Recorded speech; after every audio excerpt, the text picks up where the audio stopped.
Norėčiau jau pristatyti sekančią mūsų konferencijos lektorę. Tai operos solistė Vilniaus Balio Dvariono 10-metės muzikos mokyklos vokalo mokytoja metodininkė Agnė Stančikaitė, kuri pristatys mums pranešimą tema kvėpavimo technikos dainuojant ir kalbant. Gerą dieną, Agnė. Sveiki, laba diena visiems. Ar mane Malonu matote ir matyti. girdite? Taip, ir matom, ir girdim. Geriausi linkėjimai jums iš Žemaitijos. Labai džiaugiamės, kad prisijungėt prie mūsų konferencijos. Žinau, bus tikrai labai išsami tema, labai įdomi, tad nekantraujam išgirsti ir lauksim mūsų pokalbių laukelėje tikrai aktyviai dalyvaujančių ir rašančių klausimus ir gero laiko jums klausantis mūsų lektorės.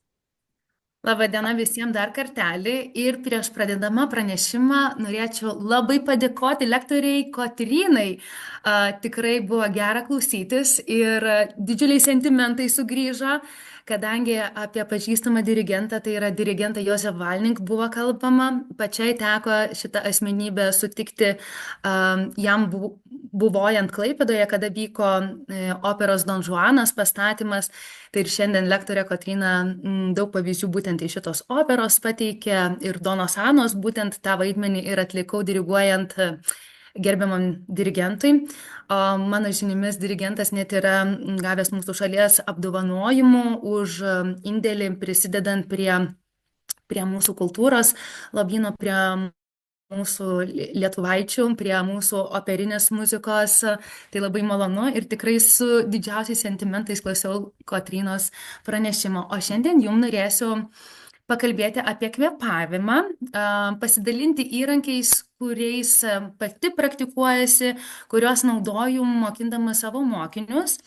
Ir tikriausiai gal būtų logiškiausia, auditorija gal nesupyks, pabandysiu pasidalinti skaidrėmis ir jeigu matysite, kad yra trikdžių,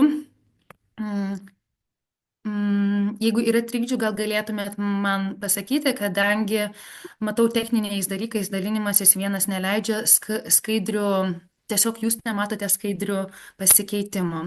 Tai norėčiau pirmiausia susitvarkyti su šito techniniu. Gerai, dalykėliu, yra jums laiko, leidus. viskas gerai.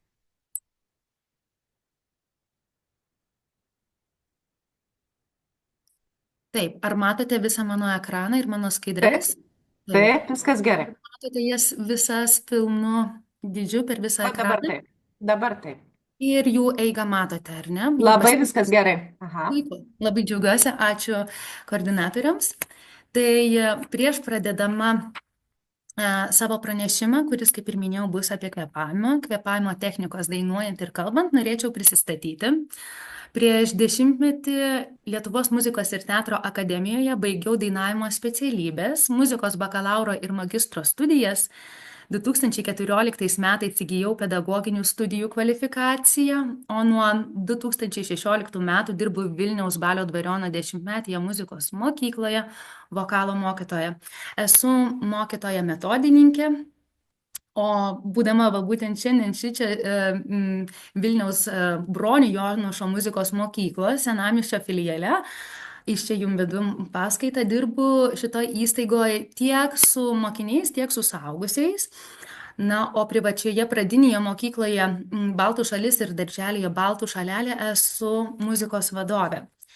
Mano mokiniai koncertuoja prestižinėse Lietuvos salėse, tokiose kaip Valdovų rūmuose, Lietuvos nacionalinėje filharmonijoje, Vilniaus Rotušėje, Lietuvos Respublikos Seime. Auklėtiniai sėkmingai pasirodo ne tik koncertuose, festivaliuose, bet ir tampa respublikinių, tarptautinių konkursų laureatais, LMTA studentais. Esu kviečiama skaityti metodinius pranešimus, vesti meistriškumo pamokas, vertinti dalyvius dainininkų konkursuose.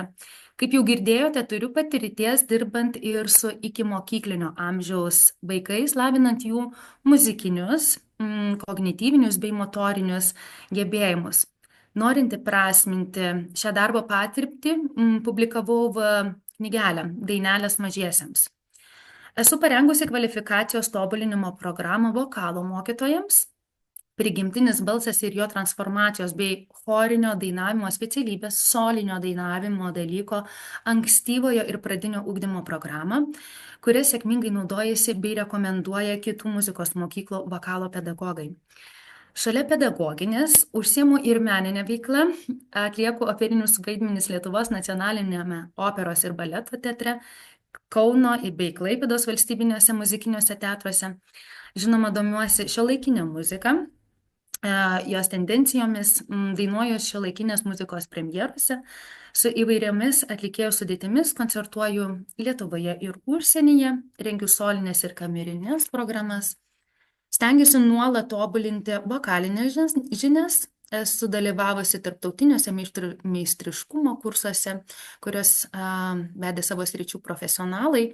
Gal paminėsiu mums mieliausias ir mums žinomiausias pavardės, tai yra lietuviams mieliausias žinomiausias, tai tokia kaip Violeta Urmana, Jūratė Švedaitė-Volter, Gaiva Bancinaitė, Raminta Lapsaitytė. Yra ir užsienio pedagogų tokių kaip Helena Kaupova, Tomas Bauer, Vera Scher, Lilian Šukis, tarp kitko mūsų lietuvaitė, išgirdote dar kartelį lietuvišką pavardę. Tai be viso ko lankausi respublikiniuose tarptautinėse dainininkų konkursuose ir festivaliuose, simfoninės, chorinės bei kamerinės muzikos koncertuose. Labai domiuosi psichologinė, pedagoginė literatūra, lankausi naujausių leidinių pristatymuose. O šiandien pakalbėsiu apie kvėpavimą. Kvėpavimo technikos dainuojant ir kalbant. Kvėpavimo metodai dainuojant ir kalbant turi bendrus pagrindinius principus, tačiau skiriasi savo tikslais, kvėpavimo valdymu ir intensyvumu. Pirmoje skaidrėje jūs matote kvėpavimo pritaikymus pagal kūno tipą. Tai jum išvardinti yra 3. Ektomorfas, mezomorfas, endomorfas. Gal skamba šie žodžiai mums kai kuriems nepažįstamai, bet tai pasakyčiau, kad tai yra tarytum konstituciniai tipai. Smulkaus sudėjimo, vidutinio sudėjimo, stambaus sudėjimo, manau, pasidarytų aiškiau. Nežinau, kiek šiandien konferencijos metu yra dainininkų, bet jie tikrai neleistų man pameluoti, kad pagal konstitucinį tipą dažnu atveju galima įsivaizduoti, kokiu balsu dainuos dainininkas. Kuo smulkesnis konstitucinis tipas, tai dažniausiai sulaukime lyriško, lengvo arba koloratūrinio balselio lyginant su stambaus sudėjimo, tai yra stambesnio konstitucinio tipo žmogaus atžvilgių. Tokie balsai dažniausiai būna dramatiniai, sunkesni, taip ir kvėpavimo atžvilgių smulkaus konstitucinio tipo arba ektomorfo tipo žmogus kvėpuoja lengvabūdiškai, paviršutiniškai, lyginant su endomorfu, su tuo sunkesniu konstituciniu tipu, su stambesniu konstituciniu tipu. Tai būtent, kad kai kuriems tipažams pagal savo konstitucinį tipą yra sudėtingiau valdyti savo kvėpavimą ir reikia būti dėmesingesniems. Norėčiau truputėlį užsiminti apie tarptautinės dainavimo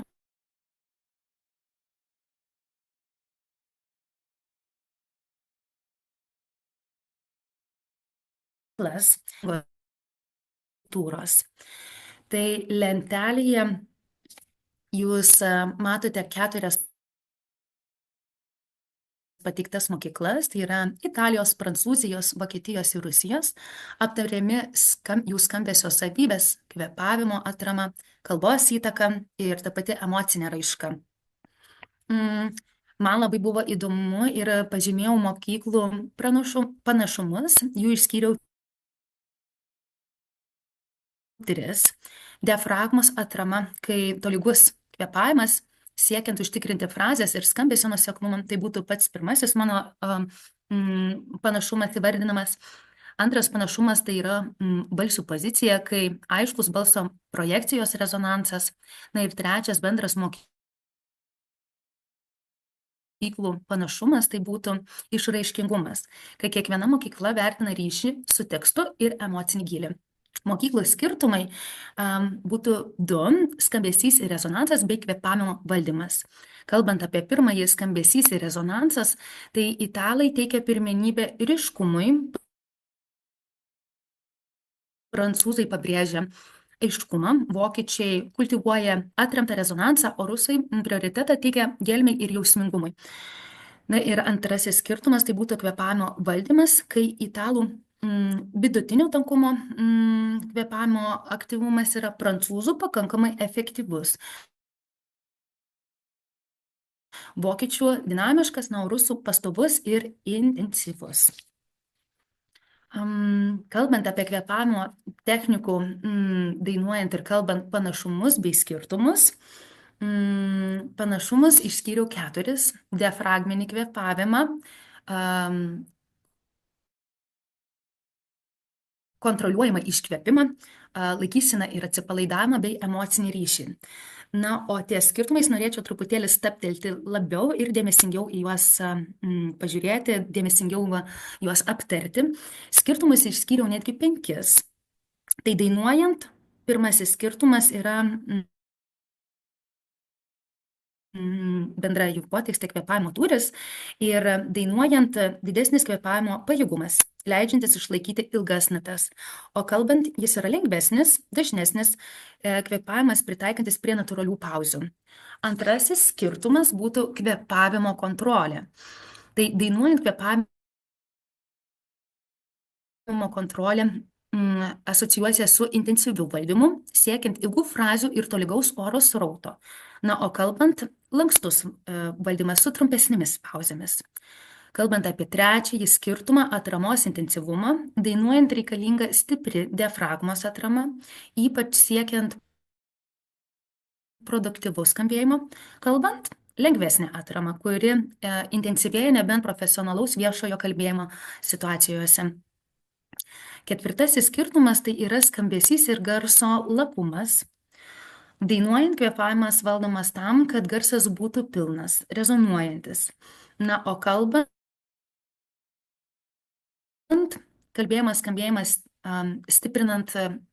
stiprumas kalbant auditorijai yra aktualiausias. Ir paskutinis 5 skirtumas tai yra kvėpavimo modeliai. Dainuojant, suplanuoti įkvėpimai dermėje ir muzikoje. Muzikantai, dainininkai kiekvieną savo kvėpavimą apgalvoja ir stengiasi jo nepamiršti, nes nuo šitokių klaidų gali nukentėti pasirodymai. Na, o kalbant natūralūs ritmai, remintis spontanišką kvėpavimą, tai kvėpuojant kalboje viskas vyksta organiškiau, o dainavimo atžvilgiu jau turime save kontroliuoti, būti disciplinuoti ir atlikti tam tikrus suplanuotus veiksmus, šiuo atveju kaip kvėpavimas. Dabar labai norėčiau jūsų paklausti, ar žinote, kiek oro įkvėpia žmogus vienu ramiu įkvėpimu? Gal kažkas žino, labai būtų smagu, kad pasidalintumėt savo atsakymais. Na, o jeigu neturiu tos galimybės matyti, kadangi susitikimas mūsų online'is, virtualusis, tikiu, kad daug kas ir žino, bet nedrįsta arba neturi galimybės parašyti, pratęsiu, kad vienu ramiu įkvėpimu žmogus įtraukia apie 0,5 litro oro, tiek pat jo ir iškvėpia. Per minutę žmogus įkvėpia ir iškvėpia apie 16-18 kartų. Čia kalbu apie netreniruotą žmogų, kuris tiesiog ramybės būsėje kvėpuoja, būtent kaip mes šią akimirką sėdėdami ir bendraudami tarpusavį. Per dieną vienas asmuo įkvėpia maždaug apie 23 tūkstančius kartų ir suvartoja apie 12 tūkstančių litrų oro. Aišku, sunku tai įsivaizduoti, bet medicinos duomenys būtent pateikti šitie ir aš jais tikiu, kad jie nėra klaidinantis. Tai be maisto žmogus gali išgyventi apie mėnesį, be vandens apie savaitę, o be deguonies dėja tik keletą minučių.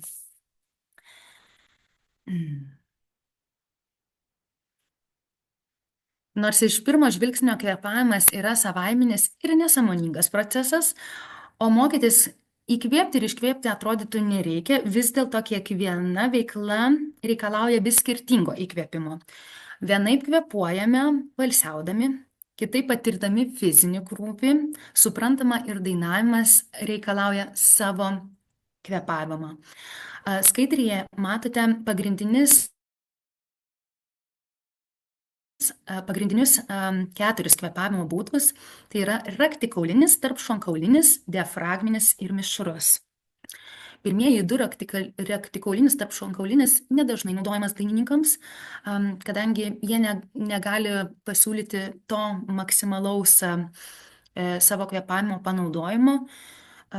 Aš pati asmeniškai naudoju mišrųjį ir juo stengiuosi mokinti savo auklėtinius, savo mokinius, nes manau, šis kvėpavimo būdas yra efektyviausias ir mums naudingiausias. Dažnai neturintiems patirties dainavimo srityje kyla klausimas, o kam iš viso reikia to teisingo kvėpavimo, juolab jei balso tembras tenkina, o ypatingų problemų dainuojant lyg ir neatsiranda. Atsakymas gana paprastas. Tai daryti būtina dėl balso ilgaamžiškumo, o visi to tikriausiai siekiame. Siekiame gyventi sveikai, siekiame gyventi ilgai, taip ir dainininkai, norėdami kuo ilgiau eksploatuoti savo balsus, stengiasi jais rūpintis, stengiasi naudoti tuos metodus, kurie išlaikytų tą ilgaamžiškumą. Teisingas kvėpavimas lemia teisingą balso aparato veikimą. Teigiama, kad balso grožį, tembrą galima išsaugoti net 10-20 metų ilgiau.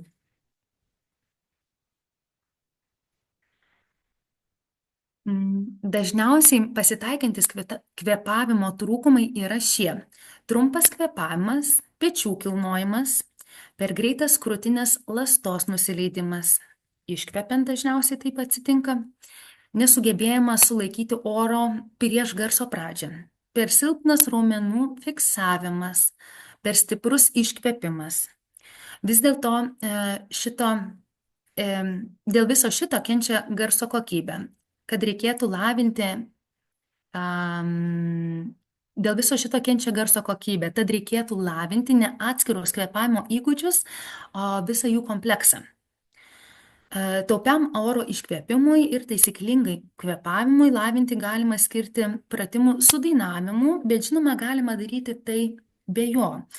Norėčiau paminėti porą labai elementarių pratimų, kuriuos galima daryti savo klasėse, namuose. Patys galite šio pranešimo metu pabandyti. Tai pirmasis būtų įkvėpti orą ir truputį sulaikyti. Labai elementaru, labai paprasta, kiekvienas šitą sugebės. O antrasis pratimas būtų šitoks: mintise suskaičiuoti iki 5 ir tada atsargiai orą išleisti per nosį arba per burną. Tai yra įkvėpiu, užlaikau orą ir tada išleidimo metu skaičiuoju. Atliekant šį paprasčiausią pratimą, vėliau skaičiavimą galima prailginti. Tik svarbu, kad oras būtų iškvepiamas tolygiai. Na, o tolygiam oro stebėjimui padeda kvėpavimo raumenų treniruokliai. Būtent vieną iš jų jūs matote savo skaidrėje. Tai yra kvėpavimo raumenų treniruoklis, kurį ir aš pati turiu, asmeniškai naudoju. Kas nuostabu su šituo treniruokliu, tai kad mes galime kontroliuoti savo įkvėpimo oro srovę, iškvėpimo oro srovę. Tada labai gerai jaučiame savo vidinius raumenis, tai yra diafragma. Ir jeigu atvirai kalbant apie šitą treniruoklį, jis nebuvo išrastas dainininkams, jis buvo būtent su ta intencija, kas turi sveikatos problemų, tokių kaip susijusių su kvėpavimu, arba tokių problemų kaip plaučių operacijos ir po to reikia pagelbėti organizmui ir kūnui atsistatyti. Tai buvo išrasti šitie treniruokliai, kas pasekoje po to jos pradėjo naudoti ir sportininkai, ir dainininkai, siekdami savo pačių geriausių rezultatų. Tai pati naudoju ne kasdien, bet prireikus susigrąžinti tam tikrus įgūdžius arba po ilgesnės pertraukos nedainuojant, pasitelkiu tuos treniruoklius į pagalbą. Na, o Kalbant apie mokinius ir mažamečius, juolab mokinukus, tai net nebūtina išlaidauti ar skirti šitoms priemonėms didelio susidomėjimo, kadangi tai puikiai gali ir padaryti mūsų elementariausias inventorius turimas namuose. Tai galėtų būti vandens stiklinė su šiaudeliu. Tie paprasčiausi šiaudeliai, mūsų kokteiliniai, gali puikiausiai tarnauti kaip įrankis, treniruoklis mūsų kasdieninėje veikloje. Tai jūs nuotraukoje matote didesnio diametro šiaudelį, tas šiaudelis greičiausiai atitinka trakėjos diametrą, todėl dar efektyvesnis treniravimo būdas būna, bet ką ir minėjau, ir ką tik rodytų šiaudeliu, sakiau, kad galima su paprasčiausiai elementariausiais šiaudeliais stebėti savo kvėpavimą, savo iškvėpimo oro srovelę vandens stiklinėje. Pati praktikuoju ir mokiniams dažnai užduodu šitą užduotį. Ne tik iškvėpinėti, bet, pavyzdžiui, dozuotai iškvėpinėti orą vandens stiklinėje ir stebėti, kaip tas mūsų iškvėpiamas oras tolygiai ar netolygiai keliauja iš mūsų kūno. Vieną turėjau mokinę labai sudėtingų variantų, kuriai būtent balso vibravimas girdėjosi dėl netolygaus, dėl užspazmuoto kvėpavimo. Tai ilgą laiką praktikavome su šiaudeliu. Ir jai pavyko susitvarkyti, pati dabar geba lygiai gražiai dainuoti ir pati vertina šitą metodą. Jeigu kas nors nesiseka, iš karto man primena, kad pasipraktikuos namuose. O būtent kalbant apie mokinę, tai jie daug dėmesio skirdavo tiesiog savo kūrinio dainavimą mintise. Kūrinį dainuodavo mintise, o per šiaudelį į vandens stiklinę visą tą kūrinį dainuodavo. Tai rezultatai tikrai jautėsi, girdėjosi, verta pabandyti, juolab, kad, kaip ir kalbėjau, šitie įrankiai mūsų buityje sutinkami dažnai. Kartais pradedantieji dainuoti išsigąsta tokių reiškinių kaip galvos svaigimas, pilvo raumenų nuovargis. Tačiau tai reikėtų laikyti teigiamų dalykų, nes pagaliau mokinys iš tikrųjų ėmė kvėpuoti. Svaigulys atsiranda dėl nedidelės hiperventiliacijos, padidėjusio kvėpuojamo tūrio, o pilvo raumenys, kaip ir bet kurie kiti raumenys, sureaguoja į nedidelę mankštą. Per keletą pamokų tie pojūčiai dažniausiai išnyksta. Tik geriau pažindami kvėpavimo specifiką galėsime greičiau išmokyti vaikus arba suaugusius kokybiškai dainuoti. Padėsime tiek kalbantiems, tiek dainuojantiems atskleisti savo balso grožį, skambesį, melodingumą. Be to, tinkamas kvėpavimas apsaugo balsą nuo įtampos, nuovargio bei priešlaikinio išsekimo, taip galėčiau sakyti. Taigi, kas išmano kvėpavimą, tas žino visas gražaus balso ir dainavimo paslaptis. Norėsiu padėkoti jums, kad skirite laiko, tikiuosi buvo įdomu. Kas pirmą kartą matė šitos įrankius, pabandysiu jūs paraginti pasinaudoti jais. Nepatiks, žinosite, kad jums netinkami, o gal kažkas atras geras priemonės savo darbiniai aplinkai, darbinėje savo aplinkoje galės tai pritaikyti. Tai skaidrėje mano kontaktai, jeigu norėsite užduoti klausimų, turėsite patarimų arba pastebėjimų, drąsiai rašykite, mielai sureaguosiu, išklausysiu. O prieš atsisveikindama, norėčiau jums parodyti vieną muzikinį įrašą. Tai yra mano mokinės, jos yra nespecialybininkės. Fleitistė mergaitė būtent yra fleitos specialybės mokinė, kuri periodiškai kartą savaitėje ateina padainuoti šalia stovinti mergaitina yra chore chorinio dainavimo specialybės mokiniai turi taip pat vieną savaitinį užsiėmimą mano klasėje, o akomponuoja tarp kitko irgi nespecialybininkas, tai yra mokinys choro specialybės skyriaus, kuriam patinka labai šitas instrumentas ir daug dėmesio skiria saviruošai. Ir šitie mokiniai tikrai neperdedu, ruošiasi tiesiog klasės koncertui, ruošimosi procesas užtruko gal mėnesį, tai vat vyko praėjusį penktadienį prieš savaitę, tai tiesiog noriu parodyti, kad tą savo kvėpavimą galime pajusti įvairiausiais būdais. Šito ansamblio tikslas mano buvo, kad mokinė, kuri groja fleitą, pajustų, kaip jis skirtingai oro srovę naudoja grodama fleitą, kaip skirtingai jį naudoja dainuodama ir kaip ji viską sąmoningai gali pati kontroliuoti. Ir kaip viskas yra įmanoma, tik reikia būti sąmoningams, nepabijoti įrankių praktikoje, ar ne? Ir mokytojams pabūti kūrybingiems, tai yra leisti vienu metu pajusti įvairiausių pojūčių ir juos juntant gebėti valdyti, tapti sąmoningais, pradėti gebėti savo kūną ir stebėti savo rezultatus. Šiandieninis tai yra mėnesio darbo rezultatas bus prieš jūsų akis. Tikiuosi šitą ansamblį tobulinsime ir kito seminaro susitikimo metu aš jau galėsiu parodyti visai kitos kokybės muzikinį įrašą.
Taigi, gal galėčiau pakviesti į pokalbį moderatorius. Mačiau ir klausimų šiek tiek įkritusio, tai gal padėsite man draugai juos atsakyti. Tai pradėkime ir nuo klausimų. Buvo klausimas, kiek ir kokia ir kur galbūt galima įsigyti to kvėpavimo aparato, kokią kainą ir kur galėtų įsigyti žmonės. Mhm. Tai sveikatos visos institucijos, tai yra matyt, kas susiję su mūsų sveikatos priežiūra, vaistinėse galima šitokių įrankių klausti, kaip ir inhaliatorių, taip ir šitų aparatų galima rasti, manau, tik gal ne visose, tai reikėtų pasidomėti. Aišku, internetas visagalis, tai lengvai rastumėte iš karto, kad ir iš užsienio gali pas jūs atkeliauti į namus šitokie įrankiai, šitie treniruokliai. O kokia maždaug yra kaina, kokia amplitudė? Dėl kainos nepasakysiu, tikrai neprisimenu. Jeigu reikalingas įrankis, aš nedvėjodama perku, tai aišku, šitie nekainuoja šimtais, bet tikrai, jeigu kalbant apie vaikų ugdymą, tai susidarytų suma, manau, pakankamai solidi. Tai dėl to ir minėjau, kad su mokiniais pakanka šitų šiaudelių, kurie, aišku, geriau yra ne popieriniai, nesumerkusi vandeniu arba nuo seilių, nuo gleivinės, jie greitai praranda savo formą, bet vis dar yra tų plastikinių, kurie kiekvienas gali turėti savo ir keletą kartų net naudoti praktikuojantis. Tai šitas naudojimo įrankis tikrai nebrangus, kiekvienas gali sau leisti. Taip, dar vienas klausimėlis iš auditorijos, tai ar kvėpavimo raumenų treniruoklis gali padėti padidinti deguonies kiekį plaučiuose? Tai tikriausiai tokia ir yra treniruoklio gale, kad treniruoklis padeda treniruoti elastingumą plaučių, tą patį plaučių tūrį. Tam tas įrankis ir buvo išrastas, kad kažkas po operacijų, pavyzdžiui, kai jam yra sunku kvėpuoti ir plaučių tūris yra nedidelis, kaip jį atstatyti. Tai bet atstatymui šitie treniruokliai ir buvo sukurti. Tai tikrai taip, tas deguonies kiekis plaučiuose, deguonies tūris mums padidėja, kai mes treniruojam savo raumenis. Ir iš viso esu girdėjusi kažkokia medicinos straipsnėje skaičiau, kad žmogus nuo 40 metų, jo plaučių tūris pradeda mažėti natūraliai, senėjimo procesas pradeda vykti ir mūsų tas plaučių tūris pradeda mažėti, organai klimba ir panašiai. Tai fizinė veikla, tas pats dainavimas, grojimas pučiamaisiais instrumentais. O jeigu nieko panašaus nedarome, tai pavyzdžiui, panaudojimas šitų įrankių, tai padėtų prižiūrėti ir palaikyti tonusą būtent mūsų kvėpavimo takams, plaučiams ir palaikyti būtent tą gyvybingumą, išlaikyti energingumą. Tai vienas iš variantų irgi galimas, kai ateina brandos amžius, kaip savo kūną, savo sveikatą prižiūrėti, kaip ją išlaikyti. Džiaugiamės aktyviu dalyvavimu auditorijos ir yra klausimas, ar galima dainuoti šiek tiek prikimusiu balsu, turint mintyje, kad teisingas ir natūralus dainavimas gydo, savaime tvarko balso stygas? Ar galėtumėt pakartoti, dėl ryšio ne viską išgirdau? Ar galima dainuoti šiek tiek prikimusiu balsu, turint mintyje, kad teisingas ir natūralus dainavimas gydo, savaime tvarko balso stygas? Išgirdau klausimą. Tas pakimimas iš karto man simbolizuoja ir kelia klausimą. Ar pakimimas yra dėl virusinės ligos, kas gali liesti, reiškia, kvėpavimo takus? Ar pakimimas yra dėl balso stygų problemų? Tai yra dariniai ant stygų. Ir čia jau toks opus reikalas, geriausia iš tikrųjų su sergančiu kūnu, ar tai būtų virusinė liga, ar tai būtų būtent kažkokie dariniai ant balso stygų, ant balso klosčių, nereikėtų to daryti. Reikėtų konsultuotis pas medikus ir visgi dainuoti visiškai sveikam. Tai yra pašalinti, jeigu yra tai dariniai ant stygų, pašalinti virusinę ligą ir tada dainuoti, nes sergančių kūnų dainuojant, aišku, galime turėti dar didesnių nemalonių. Pati iš savo patirties žinau ir manau, jūs esate irgi, bet ne vienas girdėjęs, jeigu sveikai dainuoji, tai viskas susinormalizuoja, susitvarko. Taip, virusinė liga praeina per laiką, tai aišku, tu gali praktikuotis, bet kad tu virusinė liga sirgdamas nepasidarytum savo dar didesnės žalos. O jeigu yra tracheitai, laringitai, tai aišku, tada darai didžiulę žalą savo organizmui ir gali net pakenkti savo balsui. Tai aš rekomenduočiau dainuoti būnant visiškai sveikiems, to linkėčiau, būti protingiems ir kartais gal geriau kažkokio koncerto atsisakyti, jeigu jaučiamės nesveiki, girdime tai dainavimo atžvilgiu. Sveikata brangiau, ją tausokim, ją rūpinkimės ir neinvestuokime į tą vieną savo pasirodymą. Gal kartais tas vienas pasirodymas po to gali atnešti daug daugiau žalos negu naudos. Taip, dar vienas klausimas. Kodėl jūsų mokiniai dažnai dainuoja su mikrofonu? Mano mokiniai nedainuoja su mikrofonu. Aš kaip tik, kurie norėtų šito malonumo, nes socmedija, televizoriuje daug matome šitos variantas, kai dainuojama su įgarsinimais. Tas įgarsinimas, aišku, būna vienoks, kai yra didelė erdvė ir nepakanka tavo vienų fizinių resursų, tai taip kiti eksploatuojasi dainuodami mikrofonais. Aš visada savo mokinius skatinu, net ne tik skatinu, jie neturi tos galimybės, mano klasėje nėra šito inventoriaus, mes mokinamės patys dainuoti ir savo kūnais būti tarytum tos kolonėlės, tarsi tie garsintuvai, tai yra, kad mūsų kūnas gebėtų pats skleisti pakankamai maksimaliai daug garso ir nebereikėtų mum mikrofonų. Tai čia gal bendrai apie dainininkus kalbama, kad dalis naudoja mikrofonų, nes aišku, tai yra lengviau, tai yra šiuo metu populiaru. Ir tik naudojant savo kūną ir būti skambiu garsiu yra daug iššūkių ir reikia daug mokintis, daug treniruotis ir ne visi gal tai nori, ne visi tai ryštasi daryti. Minėjote apie vibrato sumažinimą. Gal galėtumėte patarti ir duoti patarimų, kaip padidinti vibrato, kad būtų mažiau metalo balse? Jau reikėtų žiūrėti individualiai, gal yra būtent oro užspaudimas ir kai natūraliai oras teka, tai dažnu atveju ir pats balsas turi gražų natūralų vibrato, kas ir yra gerai.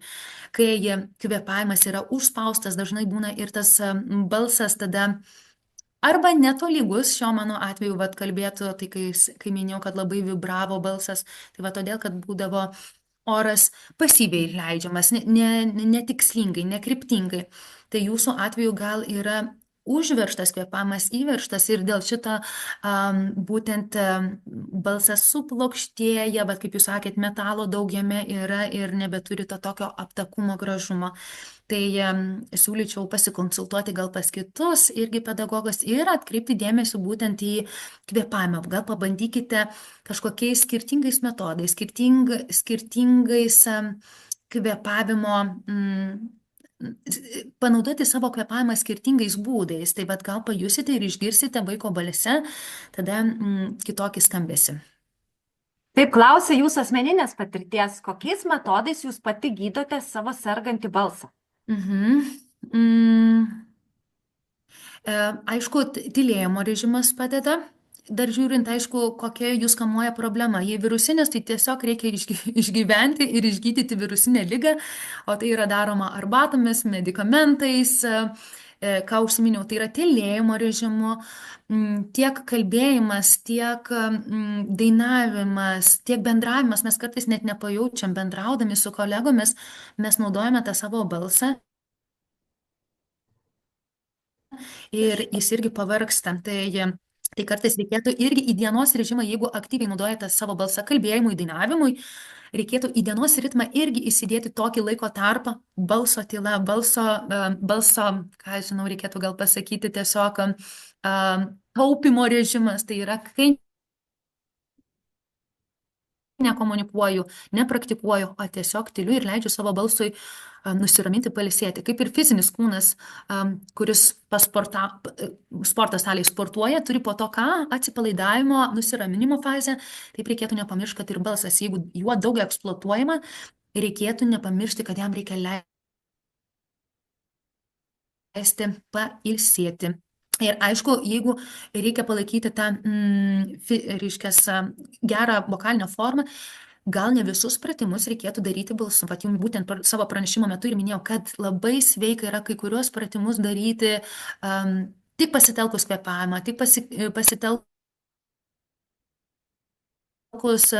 ne marmando, o aš vadinu tai burzgimu, tai paburzgėjimus, kad kuo mažiau veiktų pačios balso stygos. Ir tikriausiai paskutinis jau klausimas. Ar jūsų manimu galima leisti vaikams dainuoti garsiai? Garsiai. Viskas tvarkoja. Garsiai kaip? Garsiai su teisinga atrama, su viso kūno pagalba, ar tik garsiai nenaudojant savo likusio kūno. Aš dažnu atveju mėgstu vaizdingus pasakymus savo mokiniams, kai jie tiesiog nenaudoja savo kvėpavimo, kaip įvardina, rėkia garsiai, dainuoja garsiai, bet rėkimas, dainavimas garsus nėra gražus, kadangi nenaudojama likusia kūno dalis. Visada sakau, pagalvokit, mūsų kakalas plonas, o diafragma ties liemeniu pilvas srityje yra daug didesnė, daug platesnė. Tai jį ir galios, ir jėgos turi, ir energijos daug daugiau negu vien mūsų kaklai. Tai kartais vien garsiai dainuoti nereikia. Reikia žinoti, kaip teisingai garsiai dainuoti. Reikia pasitelkti visą kūno pagalbą. Taip, ačiū visiems labai už klausimus, kurie aktyviai dalyvaujate. Ačiū labai lektoriai Agnijai už didžiulį įdėtą darbą. Daug informacijos buvo pateikta šiai konferencijai. Ir noriu pasinaudodama progą visus, kam tikrai aktualus ar ne vokalo žanras ir kas ugdo jaunąją kartą, jaunuosius dainininkus, atvykti kovo 7 dieną į Rietavo meno mokyklą, kur mes gyvai susitiksime su operos soliste ir nuostabia pedagogė Agnė Stančikaitė seminare, kur ves atviras meistriškumo pamokas tema balso galia, kelionė nuo technikos iki emocijos.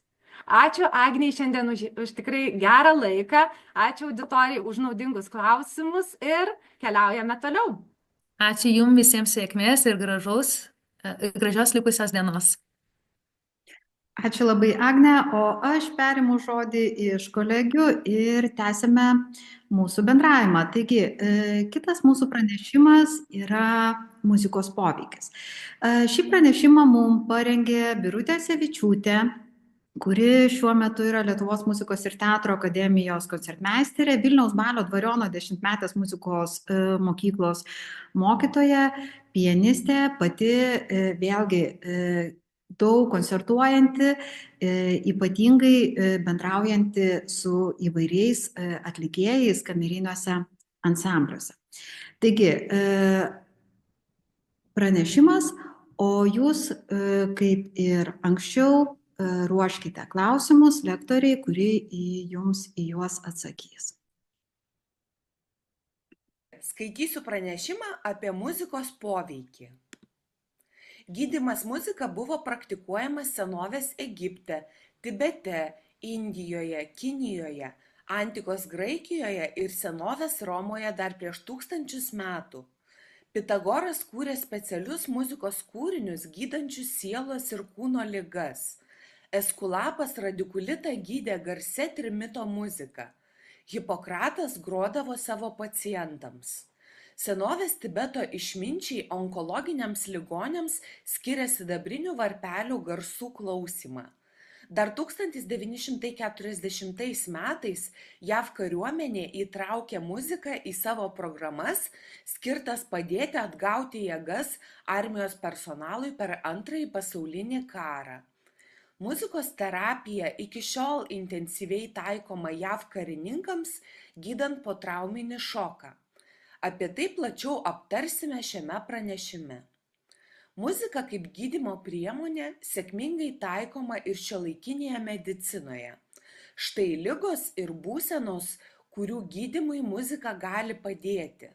Autizmas, depresija, nerimas, neurozė, paranoja, mokymosi sunkumai, panikos ar baimės priepuoliai, demencija ir Alzheimeris, asmenybės raidos sutrikimai. Muzika padeda įveikti depresinius sutrikimus. Stanfordo universiteto tyrimai parodė, jog depresija sergantiems žmonėms, kurie klausėsi pačių pasirinktos muzikos ir tuo pat metu atliko stresą mažinančius pratimus, pavyko ženkliai sušvelninti ligos simptomus. Efektyviausiai depresiją gydo linksma, energinga, ritmiška muzika. Geriausių rezultatų pasiekiama tada, kai klausomasi muzikos ir tuo pačiu metu ritmingai kvėpuojant atliekami nesudėtingi kvėpavimo pratimai. Kasdien klausantis keletos mėgstamų dainų, 80% sumažėja rizika susirgti depresiją. Muzika padeda įveikti demenciją ir Alzheimerio ligą. Tyrimai parodė, kad sergant demencija ir Alzheimeriu, smegenų zonos atsakingos už muzikinę atmintį lieka nepažeistos. Demencija, senatvinė silpnaprotystė ar Alzheimeriu sergantiems žmonėms, bendradarbiaujant su pacientų artimaisiais, yra sukūrimas individualus mėgtų dainų grojaraštis. Prisiminimai grįžta išgirdus ne tik melodiją, bet ir žodžius, sužadinami jausmai ir atkuriamos emocijos, kurias prieš daugelį metų jausdavo žmogus, klausydamas tos dainos. Po tokių perklausų mažėja žmonių susijaudinimas, nerimas, dirglumas, kai kuriems pacientams sumažėja vaistų poveikis ir net viršutinių galūnių funkcijos geresnės nei po įprastinės reabilitacijos. Jeilio universiteto tyrimai parodė, kad muzikos klausymasis gali palengvinti artrito ar osteoporozės skausmus. Įrodyta, kad 15 minučių klausymasis ramios, švelnios, lėtos muzikos skausmą malšina efektyviausiai. Muzika padeda atsipalaiduoti, o tai pakeičia skausmo suvokimą. Tyrimai patvirtino, kad sergančių širdies ligomis pacientų, kurie kasdien po pusvalandį klausė savo mėgstamos muzikos, sveikata žymiai labiau pasitaisė nei tų, kurie buvo gydomi tik tradicinė medicina ir be muzikos terapijos. Pripažinta, kad sunkiems ligoniams pusvalandis mėgstamos muzikos davė tą patį rezultatą kaip ir 10 mg vaisto valymo.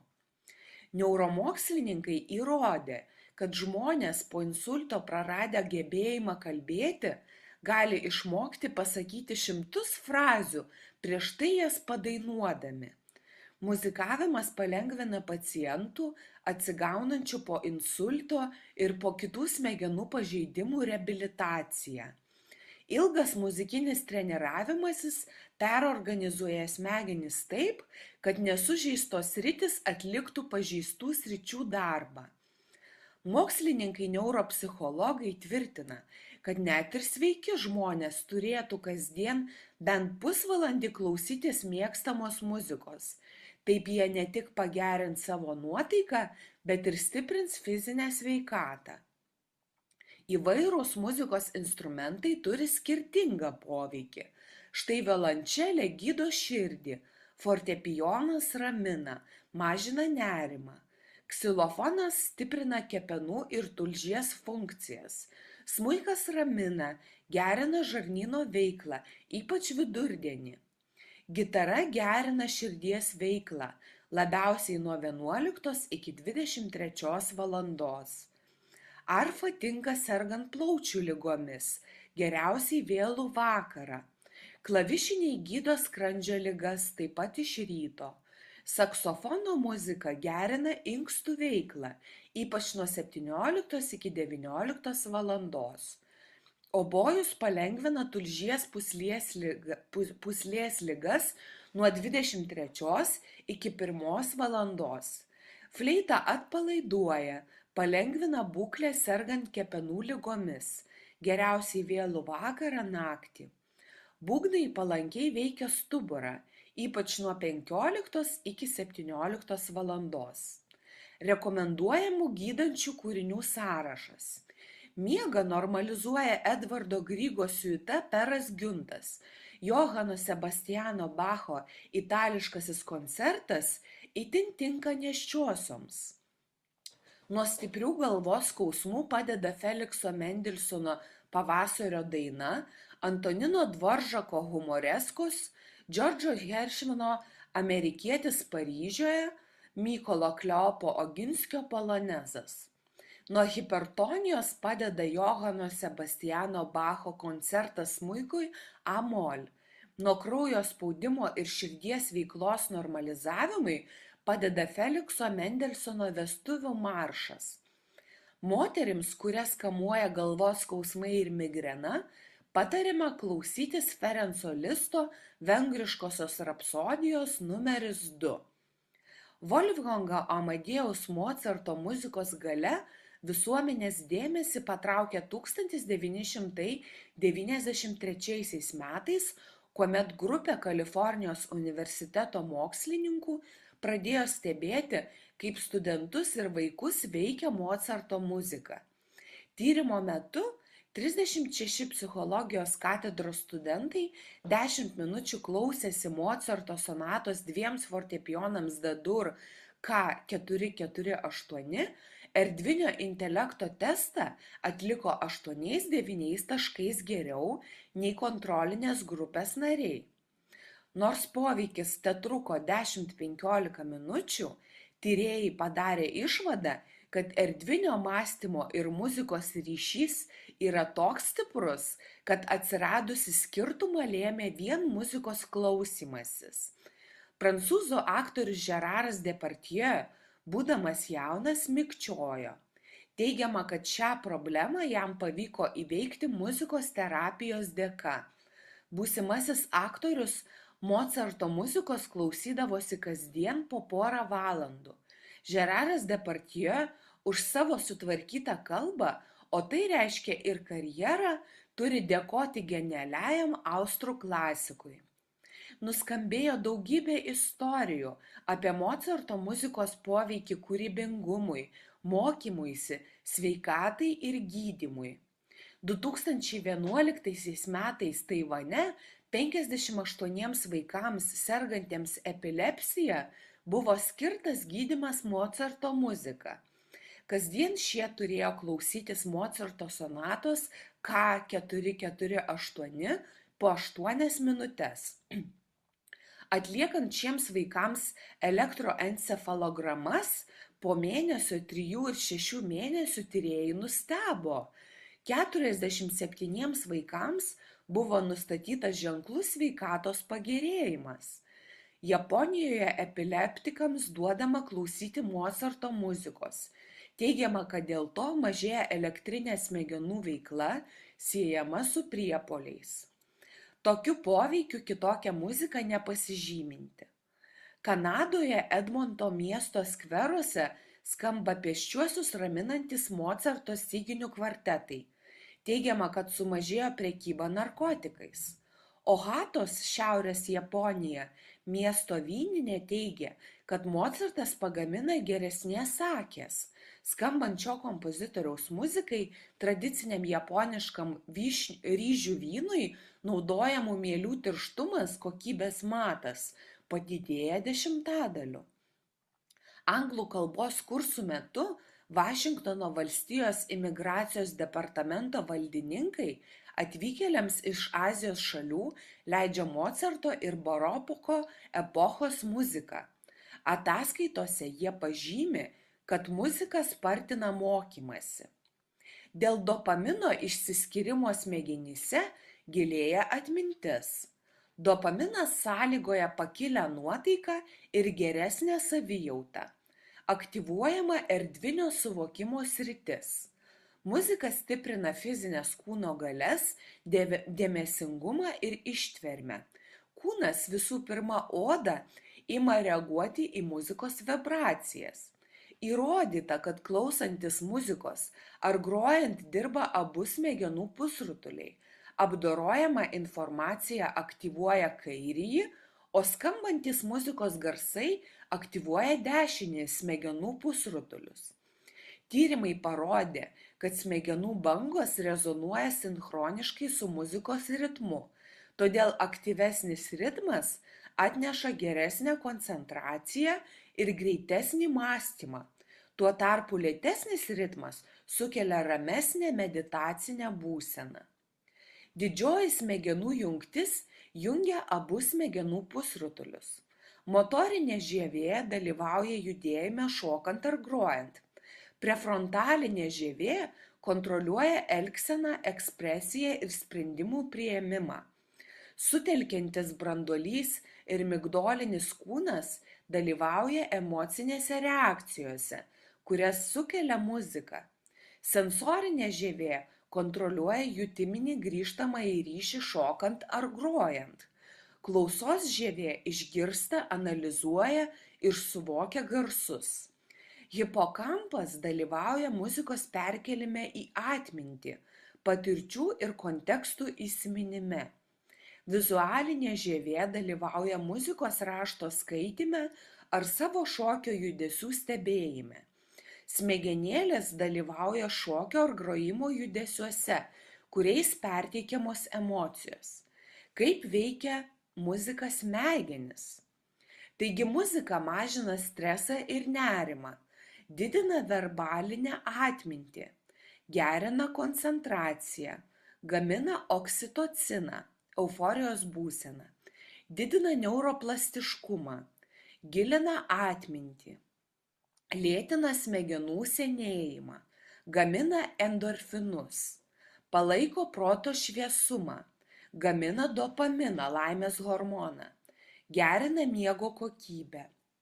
Mokslininkai nustatė, kad grojimo muzikos instrumentu poveikis smegenims atitinka intensyvaus sportavimo poveikį kūnui. Grojimas muzikos instrumentais apjungia integruotą informaciją iš regos, klausos, lietimo pojūčių bei smulkiosios motorikos ir visa tai paskatina ilgalaikius smegenų pokyčius. Profesionalūs muzikantai yra aukštų įgūdžių atlikėjai, kurie metų metus praleido lavindamiesi. Būtent todėl jie yra tarsi natūrali laboratorija, kurioje neuromokslininkai gali tyrinėti, kaip pokyčiai susiję su per patirtį įgytų proto lankstumu išlieka visą jo tarnavimo laiką.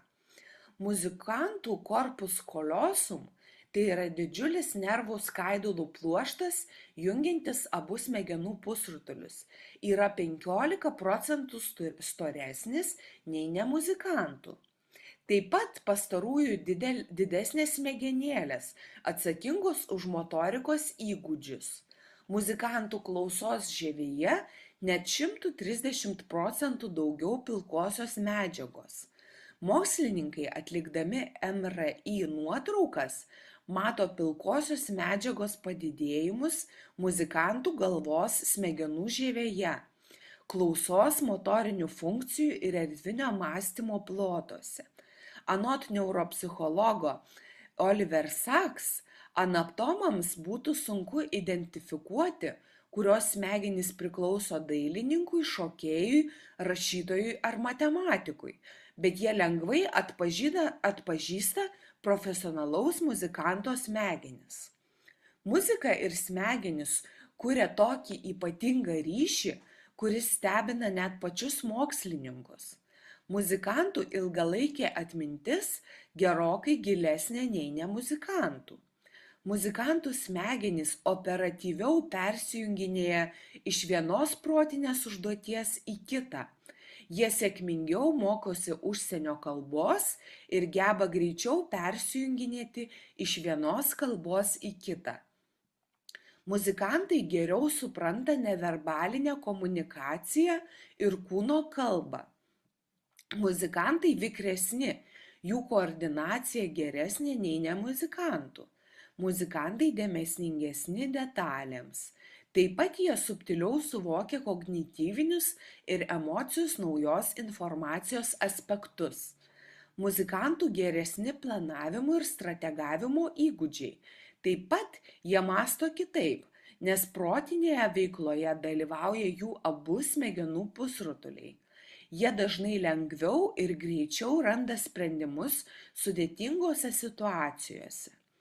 Profesionalūs muzikantai skambant muzikai jaučia pakylėjimą, nes aktyvizuojasi tos pačios smegenų dalis, kaip ir stimuliuojamos valgio, sekso ar narkotikų.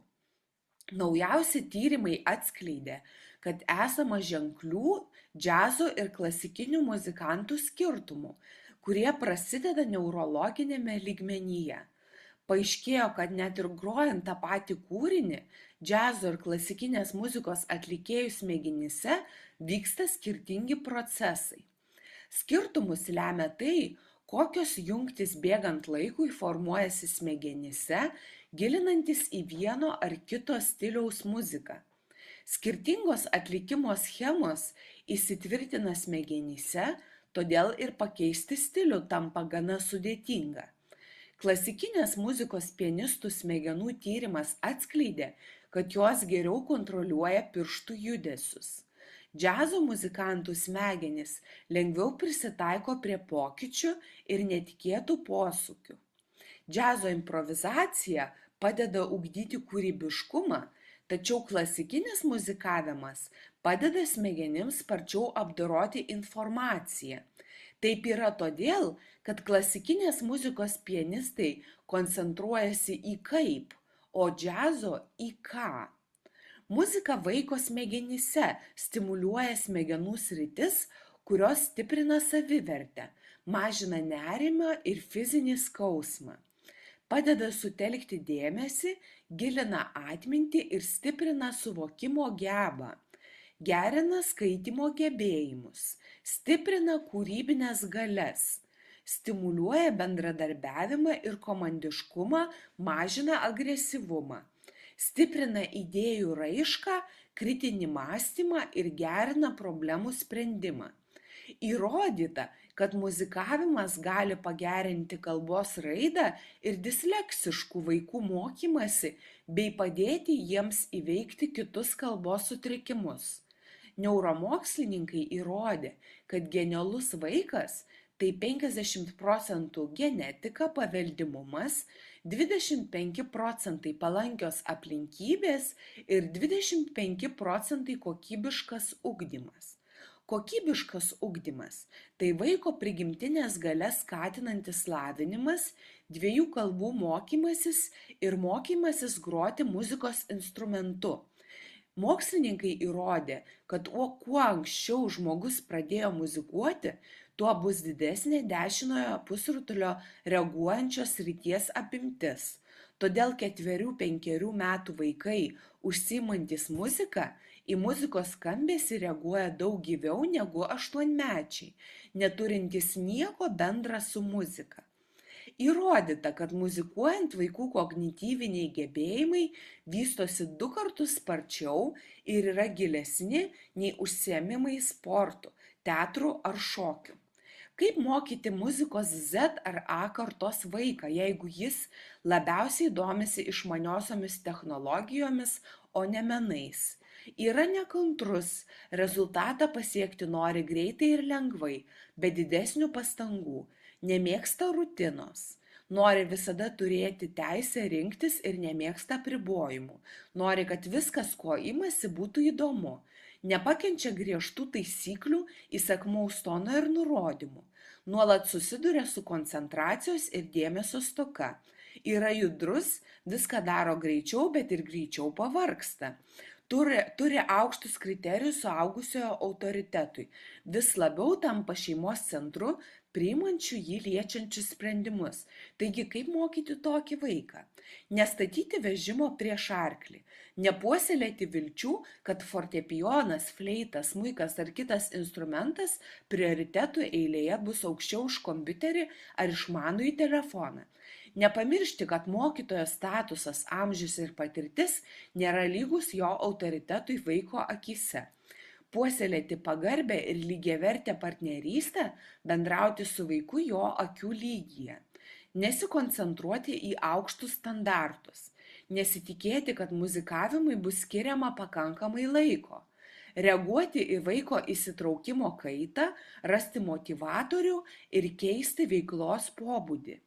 Leisti rinktis veiklą, kūrinius, kitą, o jei pasirinkimas abejotinas, rasti įtikinančių argumentų. Neapkrauti sceniniais dalykais ir teoriniais dalykais, kurių praktinė nauda konkrečiai jam, o ką man to reikia, bus sunku įrodyti. Pradėti kuo anksčiau ir nuo įtraukiančios elementario muzikavimo praktikos. Taigi matome, kad muzikos poveikis yra įrodytas moksliškai ir muzika turi poveikį ne tik žmonėms, bet ir augalams. Ačiū už dėmesį.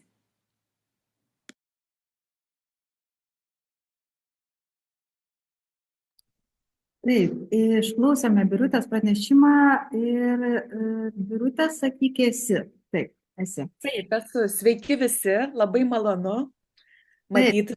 Turime keletą klausimų tau iš auditorijos. Tai pirmasis klausimas buvo reakcija į tavo vardintą kūrinių sąrašą ir kur kas kaip veikia. Tai buvo klausimas toks, ar šią informaciją su kūrinių sąrašu bus galima kažkaip kažkur gauti? Žinoma, aš organizatoriams, seminaro konferencijos organizatoriams galėsiu atsiųsti šių kūrinių sąrašą ir jeigu bus galimybė, tada išplatinti dalyviams, klausytojams. Aš parašysiu tada komentaruose savo elektroninį paštą ir kas norės, tada jiems atsiųsiu. Ačiū labai. Ir kitas klausimas. Kokia yra jūsų asmeninė patirtis? Kokios muzikos klausotės, kuri veikia ir turi terapinį poveikį? Labai ačiū už tokį puikų klausimą. Iš tikrųjų, tai savo kasdienybėje kiekvieną dieną susiduriu su muzika ir su terapiniu jos poveikiu, kuri daro iš tiesų stebuklus. Pavyzdžiui, turėjau tokį mokinį, kuris mikčiojo. Ir mes su juo labai daug ne tik grodavom, nors aš esu fortepijono mokytoja, tačiau skirdavau laiko dainelėms, nes būtent mikčiuojantiems vaikams labai padeda dainavimas. Ir žinokit, tas vaikas, jo mikčiojimas tikrai sumažėjo. Nesakau, kad čia vien mano dėka, nes jisai dar grojo ir kitais instrumentais, tačiau tikrai tėveliai labai džiaugiasi, kad to vaiko mikčiojimas sumažėjo. O kitas dalykas, kad kadangi pati esu mama, ir kai laukiausi, daug skaičiau apie Mocarto muzikos poveikį prenataliniam periode. Ir žinokit, kiekvieną dieną, kadangi rekomenduojama nėščiosioms klausyti klasikinę muziką, tai aš kiekvieną dieną praktikuodavau grojimą būtent Mocarto muzikos aukštuose dažniuose. Tai yra viršutinėme aukštame fortepijono registre. Ir grodavau kiekvieną dieną turkų maršą Mocarto. Ir ką jūs galvojat, mano dukrytė pirmą kartą atsistojo lovelėje savarankiškai, būdama labai maža, būtent kai aš grojau turkų maršą. Tai man buvo toks wow, toks tiesioginis muzikos poveikio pamatymas praktikoje.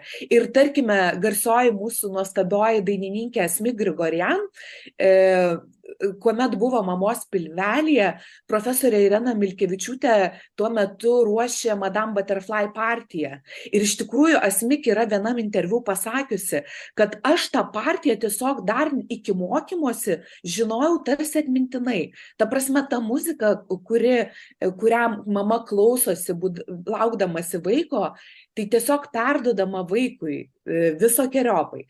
O atsakant į klausimą, kokios aš muzikos klausausi, tai iš tikrųjų labai mėgstu klasikinę muziką ir klausausi, kaip minėjau, to paties Mocarto. Mocarto muzika tinka visa iš tikrųjų tiek simfoninė, tiek fortepijono kūriniai, tiek įvairiausi. Taip pat klausausi Vivaldžio, labiausiai patinka Metų laikai, labai rekomenduoju, nes ši muzika harmonizuoja, ramina, įkvepia, na, žodžiu, tikrai praskaidrina kasdienybę. Taip pat klausausi Bacho Brandenburgo koncertų, kurie taip pat harmonizuoja ir įkvepia. Tai va, o savo kasdienybėje dar galiu pridurti, kad taip pat dirbdama muzikos akademijoje susiduriu su atlikėjų nerimu ir šią temą taip pat gilinuosi, nes ypač į sceną eidami studentai, jie tikrai nerimauja ir jaučia, kaip pasakyti, nerimą einant į sceną.